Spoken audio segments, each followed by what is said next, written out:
I used to think buying small things didn't really matter.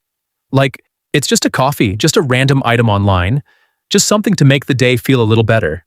Nothing serious, nothing life-changing. But have you ever looked around your room and quietly wondered, why do I have all of this? Like, when did all these things get here? And why do they still feel not enough? I think a lot of us do this without noticing. We buy things to fill small gaps in our day. Bored, scroll, add to cart, stressed. I deserve this. Sad, this might make me feel better. And for a moment, it kind of works. You feel a little lift, a small spark, but it fades quickly.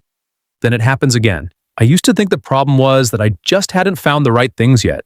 Maybe I just needed better taste, better choices, better timing. But then I realized the problem wasn't what I was buying.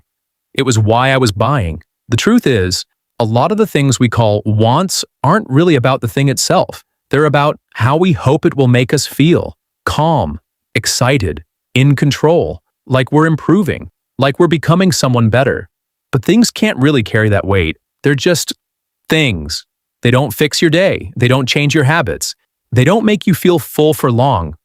And when you slowly stop buying useless things, something quiet starts to change. At first, it feels a little uncomfortable, like something is missing. You reach for your phone, you open an app, and then you pause, because you already decided you don't want to keep doing that. So now there's just space. And that space can feel strange, because we're not used to it. We're used to filling every gap with something. Noise, scrolling, buying, distracting. But if you stay with that space a little longer, it starts to feel different.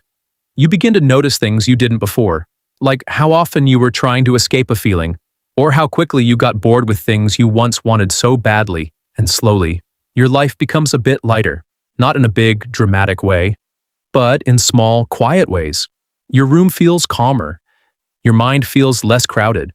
You stop thinking about what to buy next, and start noticing what you already have. It's not about becoming super disciplined, or never spending money again.